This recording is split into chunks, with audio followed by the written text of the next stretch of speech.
My hair is doing her own thing this morning, so let's excuse her. Welcome to another video featuring the Celestial Nirvana palette. This will be look number 3. Now, I was planning on doing a pet pairing today, but instead I decided to do another Celestial Nirvana video because I was planning on doing one yesterday, but that I fell behind a little bit on my schedule because I forgot that I had a meeting in the morning that I had to rush to. So today's video is still going to be a Celestial Nirvana only palette, but it is going to be like a chat to get ready with me style.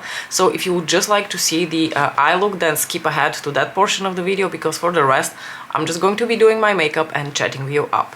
I'm going to start with my 24-hour extend eye base from MAC. Who else is infinitely annoyed at this drip feed release? I had to learn the term drip feed because of this, you know. I didn't know this term. There was absolutely no need for me in my life to know this term, but now I do. Thank you, Pat McGrath. She's basically spoon feeding her every fucking single item from that collection.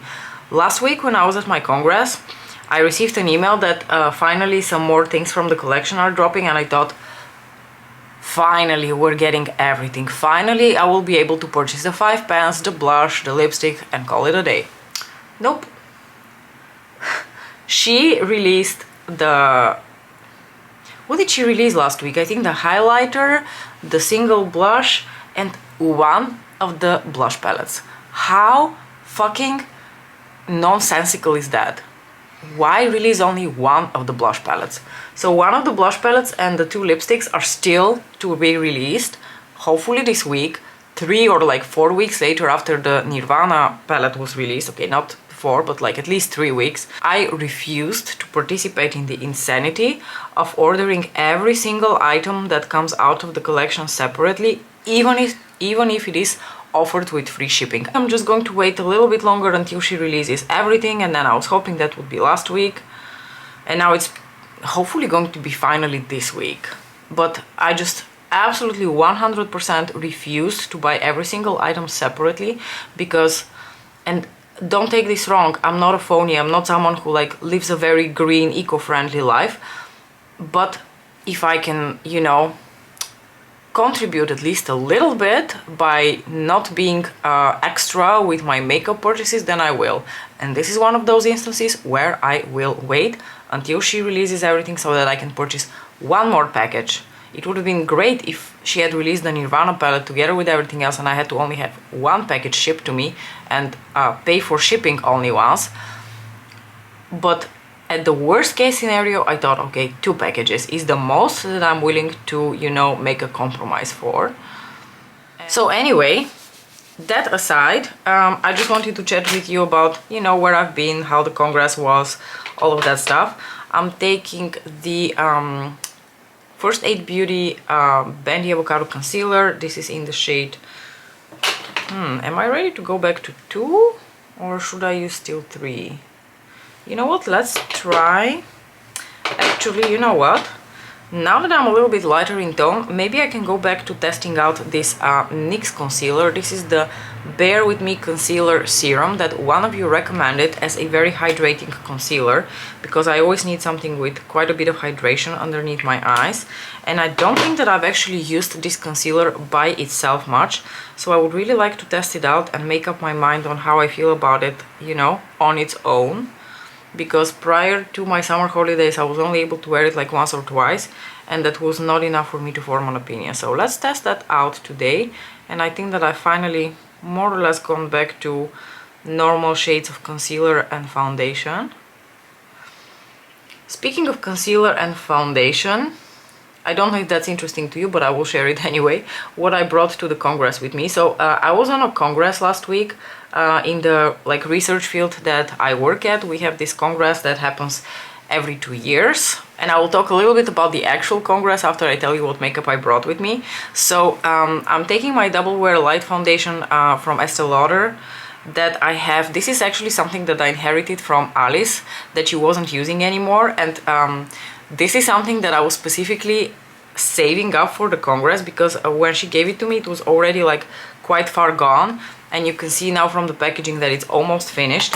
But a few months ago I decided I'm actually going to save it to take it with me to the Congress, because the original Double Wear and this light version are the only two foundations that I can confidently walk out the door, not really check my face much throughout the day, and probably be okay, because the foundation will not have moved and it will look flawless the whole day.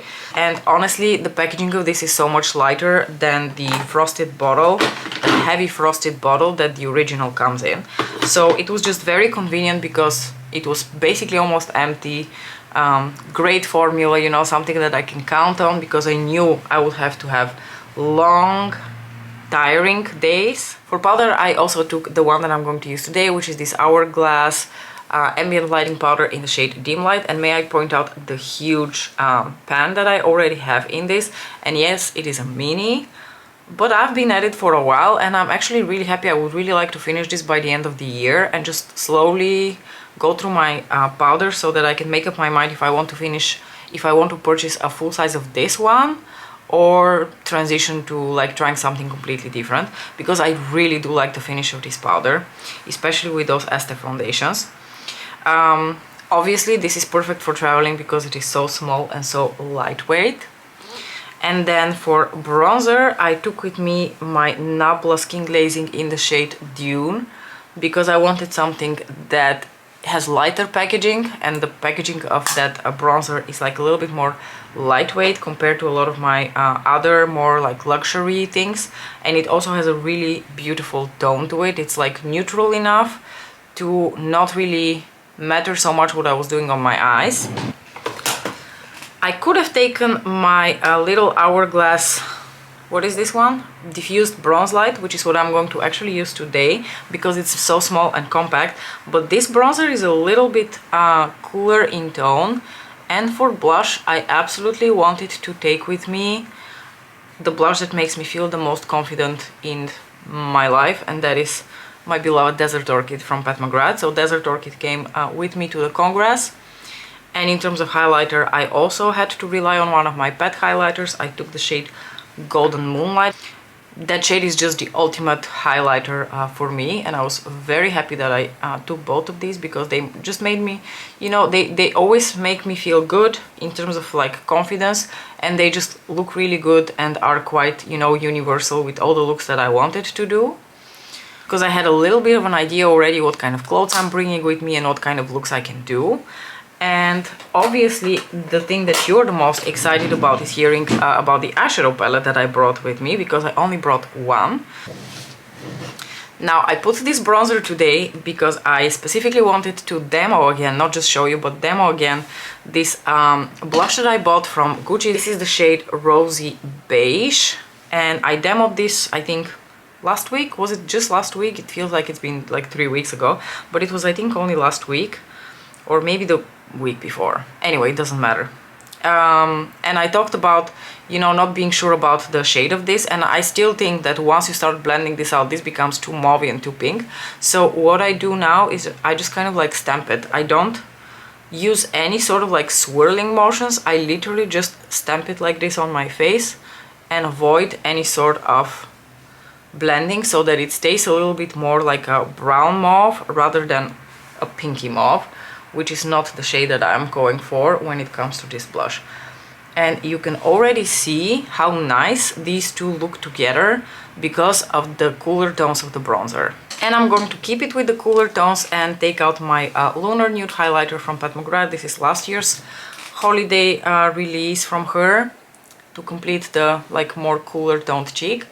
And tell you that the palette I decided to bring with me in the end was indeed Moonlit Seduction, because like I also said in my I think last video that I did for the week of Moonlit Seduction, I think this palette would be great to do like more subtle but still glam and effective looks. And I do feel like it achieved what I wanted from it. The few looks that I did with it were all very much centered around, you know, the astral shades, so like the glittery type shades, paired with a very light crease. And I did bring statuesque with me because there was no way in hell I was going to only rely on Rosewood Romantic. I don't really use like that purpley maroon matte that's in Moonlit Seduction. I stick to either Rosewood Romantic, or I bring out statuesque with me. I'm going to spritz my brush here with Fix Plus, and I have to say I was really happy with the looks that I did. I used the gold glitter, I think, on the first day, then on the second day, because I was there, I arrived on Tuesday, so I had already done my makeup, and I had done that with the Natasha Denona Light Glam Face Palette, and I had the mint from the Bridgerton 2 in my inner corners. Then on the second day, which was like a full day, I had the gold glitter from Molded Seduction. On the third day, I did a look with the like pinky bronze, and I put the tiniest bit of no, not Ecstasy, Sextro, oh my gosh, the flippy shade, the maroony blue duochrome one. I put like a few flecks of that over top of the pink bronze shade, just so it's a little bit more interesting. I sweated intensely in that makeup because we partied that evening, and I have to say, for something that I sweated in and I wore for over 15 hours, there wasn't as much creasing and as much fading as I expected. There was like a nice little like gathering here in my crease, but honestly I didn't really expect any different. And on the very last day, I put the Rosewood Romantic shade together with the purple glitter on my lids, which is, I think, a look that I also did during my week of Molded Seduction, because I love that purple glitter.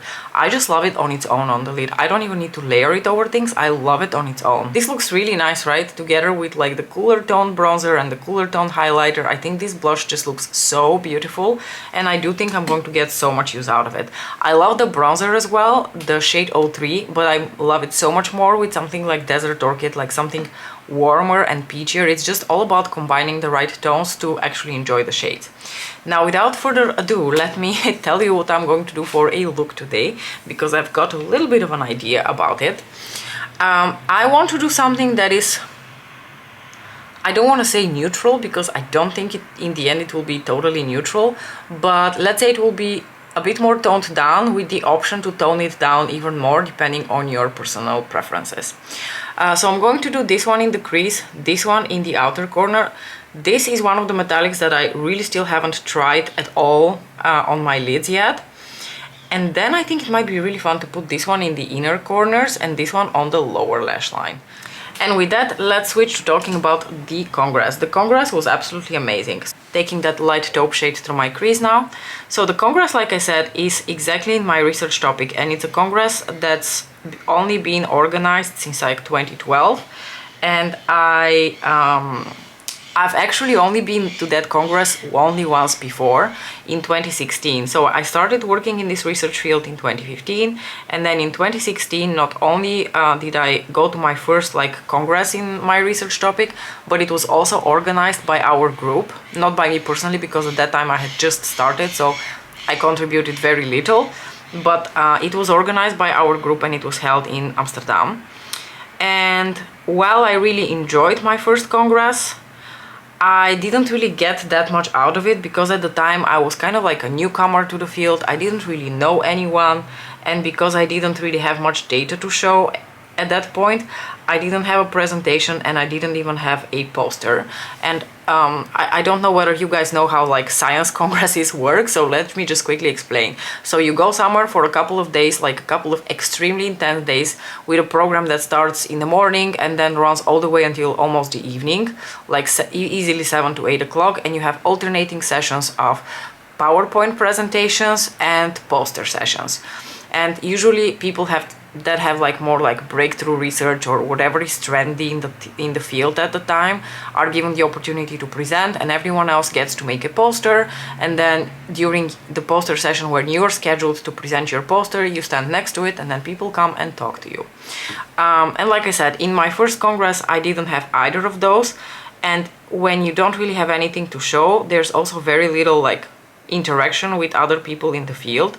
So because I was also part of the group that was organizing it, we were also helping a lot out with just general things around, like welcoming everyone at the registration desk, miking everyone who needs to do a PowerPoint presentation. I was actually on duty with miking people. So at the time, I think people didn't even realize that I was working for, you know, my boss, because they thought I was probably like tech support from like the venue or something. So as nice as it was the first time, it was it was not much in terms of like an actual experience, conversing with my peers in the field. Then the next Congress, and these are only held every 2 years. So the next one was in 2018, and what do you know? I missed that one because I was heavily preggers at the time. The Congress is always in the beginning of October, and I was literally in my last month. I was already on maternity leave when my colleagues flew to Denmark for the next installment of this Congress. I was really sad that I missed it. When I found out that I was pregnant like in February or something, one of the first things that I thought was like, oh crap, I can't go to that Congress now. And I was really looking forward to it. So I missed the one in 2018, and then what do you know, the next one was scheduled for 2020, obviously didn't happen.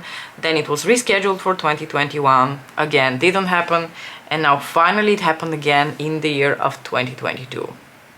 And it was in Germany, actually not too far away from here, so we didn't even have to travel too far. And it was like such a different experience from my first Congress, because obviously now it's been quite a few years since I started. It's been over 7 years since I started working in this field, and I know so many more people, so it was a bit like a reunion going to that Congress, seeing everyone live, chatting with everyone. I'm taking the deep brown shade now, by the way, to apply in my outer corner, and I had an absolute blast. And I think part of the reason that this Congress is always so much fun is because my field of research is, let's say, relatively small. We are not as big as, let's say, something like cancer research or even the subdivisions in cancer research. If you go to a Congress like this, there are so many more people. My first ever international Congress was the American Society of Hematology Congress in New Orleans. That Congress hosted 20,000 people, and the venue, just walking from one side of the venue to the other side of the venue to all the talks that you wanted to go through, was about half an hour walk. So like if you had a talk that was like somewhere in the beginning of the venue and another one that was in the end of the venue, there was no way you could make them if they were like right after each other. You really had to plan everything very carefully prior. And here it was only like 450 people, everyone's hanging out all the time, so it was a very, very different experience. And also, I have to say, I am in a very collaborative field. Most of the people that I know in my field are very collaborative. There's very little competition, like aggressive competition going on, and everyone is always willing to help. It's just such an amazing atmosphere. And because of that, it was so chill and so fun. I didn't have a PowerPoint presentation, I had a poster session, but I will be honest with you, I love poster presentations because poster presentations are the most informal and fun way to talk to your peers and present your research without having to shit your pants. Because if you're giving a PowerPoint presentation to your peers, and especially to like basically everyone who's anyone in this field, you're definitely going to shit your pants. At least I am. But a poster presentation is so different. People just come to you and then you basically walk them through your poster, and if they have questions or anything, you discuss on the spot. And it's just so much more fun, so much more informal. And I had an absolute blast presenting my poster. I was very happy a lot of people came by my poster, which I didn't really expect because I'm more on the I'm on the really fundamental side of things. And this Congress is actually always usually attended not only by researchers but also by a lot of clinicians in the field, because there's a tight connection there, and also patients and their families. There's always like a patient day where patients come to, first of all, tell their side of the story and what they need from us, and to also be updated on all the new developments in the field. It's such an incredible field of research. And that day we were basically busy from 8 in the morning until 9 in the morning until 8 in the evening, excuse me. It was a very long and very tiring day. And the day after, after the sciencey stuff, we had the official conference dinner, and the official conference dinner ended with a party. And when I say party, I mean party. People getting a little bit drunk, people dancing their asses off, including the PIs, so those are the principal investigators, the group leaders basically. I'm going to take a little bit of my Pat McGrath Intensifies stick now to apply on my lids for the pink metallic. It was just so amazing to see, and it was just so much fun. My legs hurt like a mofo the day after, because also we had to walk quite a bit to get from our hotel to the venue, and then every evening to get to a restaurant. So I think on average, besides all the science I did those days, I also walked a minimum of 5 kilometers a day. So by Friday evening when we got home, I was physically destroyed. Mentally I was rejuvenated, but physically I was absolutely destroyed. Alright, let's concentrate a bit on the makeup now. I'm taking the beautiful pink shade, which seems to have a very, very nice shine to it and a very nice tone. I actually really like the tone of this pink.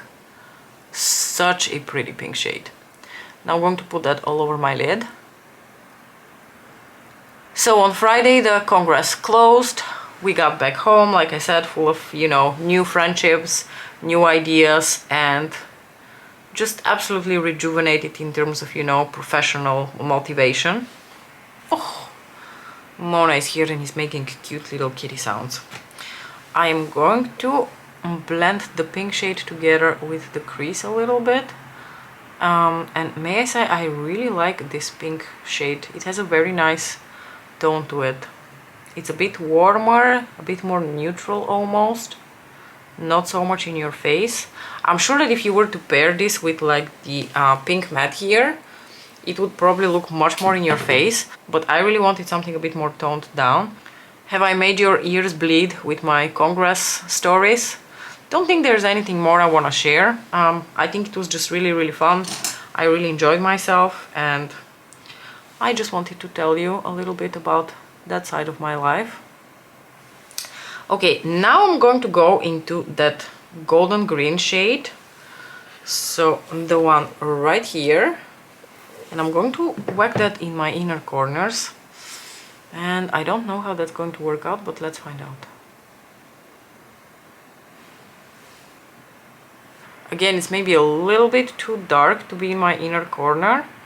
So you know what? I am going to apply a tiny bit of the other gold shade in the palette over top of that, just to lighten the tone of this one a bit. But like, I do like the play up of that like greenish gold together with the pink.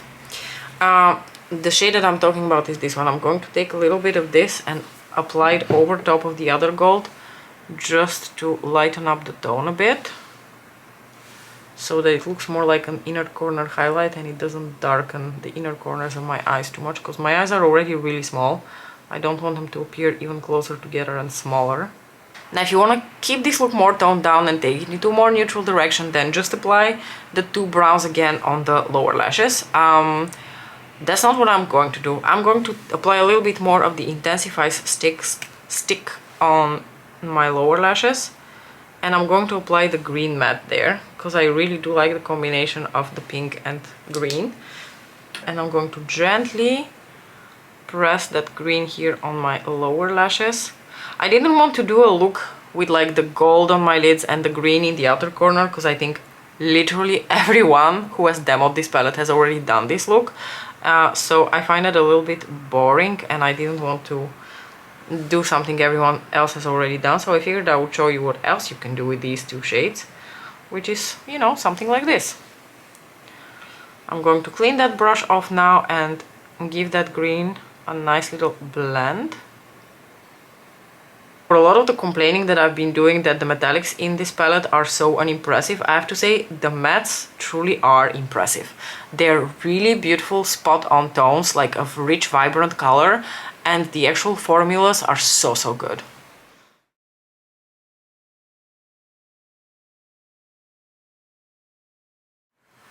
So you guys, I actually quite like how this look turned out. I really love the combination of the pink and the green, and I am curious to still put this shade on my lid.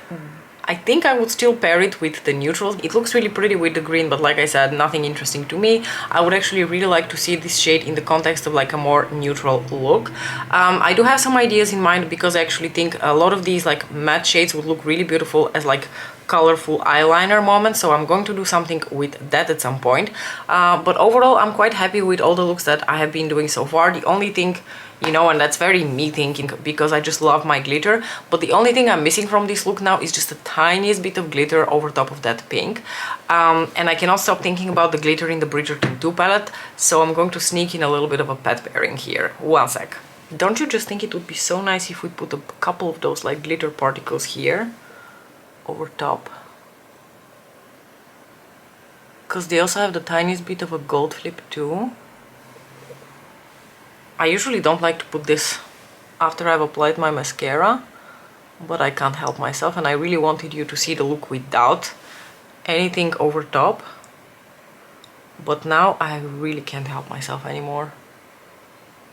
I don't know whether it's making any difference on camera, but in real life I can tell you we added a little bit of sparkle and something that ties the look very nicely together with that golden inner corner. Anyway, I hope you enjoyed this look and this sort of more chatty get ready with me style video. I really wanted to just take a moment and chat with you and tell you how my week has been when I was away. And I hope that we will see each other very, very soon for another Celestial Nirvana video. Let me know what you thought about this look. Thanks so much for watching, and I'll see you in my next video. Bye!